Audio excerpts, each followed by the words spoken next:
Dans notre rendez-vous des arts culinaires, Odélice du Vignoble nous présente la recette du couscous. Aujourd'hui, je vais vous préparer un couscous au poulet. Alors le couscous, c'est forcément avec poulet ou avec d'autres viandes? Ben non, on peut utiliser toutes sortes de viandes, du bœuf, de l'agneau. On peut même utiliser du poisson. Il existe un couscous au poisson. Alors quelle est donc la première opération? C'est éplucher les légumes, la première opération. Je commence par les oignons.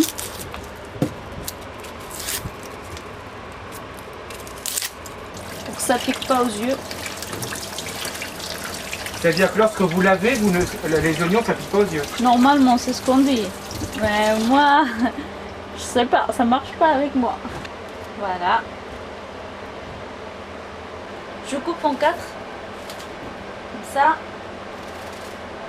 Comme ça. Alors pourquoi le couper en 4? Après, pour que ça soit facile, vu que moi je fais à l'ancienne, je fais pas comme j'ai appris à l'école avec des techniques et tout ça, je fais comme ma mère elle m'a appris. Et coupe comme ça. Je fais à la façon dont ma mère elle m'a appris. Comme ça. Et en fait là, je fais comme si je vais les hacher. Je fais toujours comme ma mère elle m'a montré. Je fais pas les techniques professionnelles, les vraies techniques. Je préfère faire le couscous façon ma mère, comme ma mère elle le faisait. Je vais le poser sur la gazinière.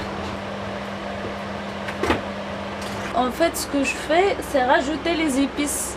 Je vais utiliser du gingembre, en fait, puis le poivre, pas trop, sinon ça pique. Je vais pas tout mettre là, hop. Et puis le purée, un tout petit peu. Pas trop, parce que je vais utiliser ras el hanout. Ras el hanout. C'est quoi? En fait, c'est, si on traduit, en fait, c'est la tête de gondole. C'est les petits boutiques, en fait. Et en fait, tout ce qui reste des épices, on le met dedans. Il y a de la cannelle, il y a en fait du poivre, du gingembre, du curcuma. Il y a du curry aussi, c'est pour ça que j'en ai pas trop mis. Mais normalement, c'est essentiel. Là, c'est la cannelle. Je vais mettre à l'œil. Parce qu'en général, la cuisine marocaine, c'est à l'œil. Là, je vais utiliser le safran colorant qui donne le petit couleur là. Jolie couleur. Je vais pas tout mettre. Un tout petit peu. Hop. Donc là, je vais mettre un tout petit peu d'eau. Hop. Pour les épices. Parce que après, quand je vais mettre de l'huile d'olive. Hop. Je vais mettre de l'huile d'olive. Si je le mets sur les épices, ça va pas être bien dilué. C'est pour ça que j'ai mis l'eau en avance. Pas trop. Comme ça, ce sera pas trop gras en général. Je vais allumer le feu. Hop. Voilà. Faut pas que ça soit trop chaud. Après, je mélange bien.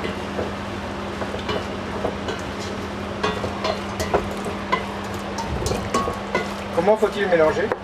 Bah, normal. Normal. Comme ça, il faut que tous les oignons soient enrobés par les épices. Il faut laisser mijoter pendant combien de temps? Bah, en fait, là, je dois rajouter le poulet avant. Il faut que le poulet mijote avec, même pas 5 minutes. Après, je dois rajouter l'eau et le laisser mijoter. Là, il faut que, jusqu'à la cuisson du poulet, un quart d'heure. Normalement, en cocotte minutes, ça va plus vite, mais normalement, avec ça, ce sera une demi-heure. Je rajoute le poulet, je mets à côté d'eau, côté peau, comme ça. Et pourquoi? Parce qu'en fait, ce côté-là, il y a plus de viande. Et là, il y en a moins, il y a l'os. Et ce côté-là, qui doit prendre plus d'arôme, plus de goût. Je mets le couvercle et je laisse. Mais il faut surveiller parce que là, il n'y a pas beaucoup d'eau, donc ça va coller au fond. Pour ça, à chaque fois, je dois rajouter un tout petit peu d'eau, mélanger, rajouter de l'eau jusqu'à la cuisson du poulet. Bon, bah, là, je vais mélanger un tout petit peu. Là, ça commence à colorer. Après, je vais juste faire ouvrir un tout petit peu comme ça pour que les épices rentrent. Je commence par les carottes. Je fais les carottes. Voilà. Hop. Hop. Hop. Comme ça. Donc la particularité de la découpe? En fait, pour que ça cuit plus rapidement. Des navets. Hop. Et qu'est-ce qu'ils apportent les navets? En fait, c'est le goût. Et puis, quand c'est comme ça, là c'est des navets primaires. Il y a le goût et puis la texture aussi.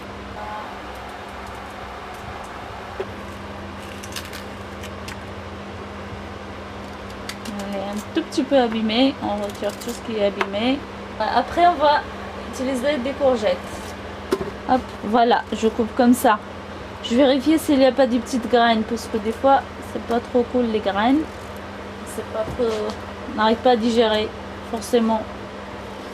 Ensuite, je vais éplucher l'aubergine. En général, on peut utiliser des aubergines, du poivron, enfin, toutes sortes de légumes qu'on a. Certes, en France, on a plus l'habitude de manger un couscous avec des carottes et un petit peu de navets, puis des pommes de terre. Moi, j'utilise pas mal de légumes. Tout ce que j'ai, en fait, comme légumes, je l'utilise. Plus il y a de légumes, plus c'est meilleur, plus c'est bon. Après, je vais les tomates, préparer les tomates, les laver, comme ça, les rincer.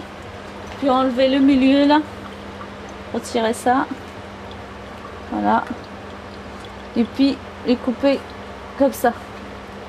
Pourquoi? Vu que ça cuit hyper vite, donc c'est juste pour le goût. En fait, quand on n'a pas de persil, on peut le remplacer avec le céleri, si on a du céleri. Hop, les petites feuilles, vérifier s'il n'y a pas des feuilles abîmées. On peut vérifier le poulet. Là, ça commence à... L'eau commence à s'évaporiser. Hop, je tourne encore et encore. Hop, je vais vérifier. Ah, elle est en train de... Elle est presque prête. Hop, ouais. En fait, il faut piquer quand il n'y a pas de son. Quand on commence à... Enfin, quand on voit pas beaucoup de son, ça veut dire que c'est presque cuit. Après, je vais mettre les petits légumes ensemble. Je retire, je rince comme ça et puis je retire. Hop. Pas de précaution particulière? Non. Il faut juste essayer que les carottes soient en dessous, le reste au-dessus, parce que les carottes ça met plus de temps à cuire. Maintenant qu'on a mis l'eau à hauteur des légumes, on ferme le couvercle et on laisse mijoter pendant une petite demi-heure jusqu'à ce que tout soit cuit, les légumes ensemble. Et j'ai gardé le poulet parce que c'était pas assez cuit. Comme ça, là avec les légumes il va être cuit. Bon, les nuggets, je fais cuire les nuggets à la poêle ou au four. Le pois chiche, on va mettre le pois chiche. Ah, qu'est-ce que c'est que les pois chiches? C'est un légume sec.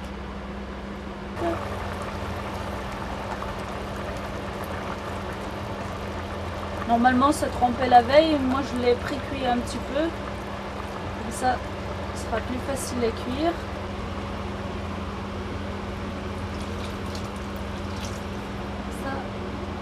Je mets la semoule.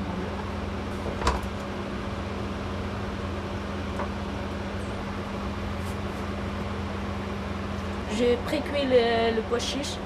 C'est pour ça que je vais laisser cuire pendant 15 minutes, le temps que la semoule cuit elle aussi.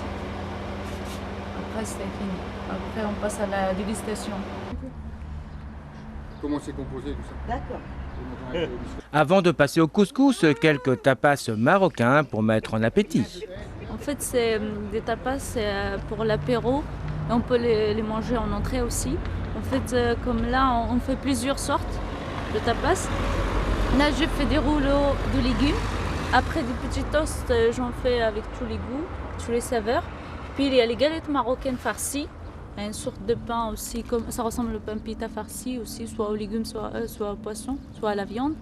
Puis, je fais les feuilles de vigne farcies aussi, soit du viande, soit du riz. Tout dépend de la garniture. Et pour accompagner l'ensemble, un vin marocain proposé par Raisin Divin. C'est un vin marocain, c'est un rosé. Tout à fait.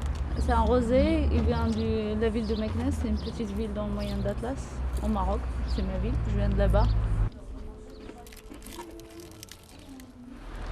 Moi, je voudrais savoir si le couscous est vraiment un plat traditionnel marocain. Oui, c'est un plat traditionnel marocain. Normalement, chez toutes les familles marocaines, tous les vendredis, il faut absolument du couscous. Ça a été depuis des années.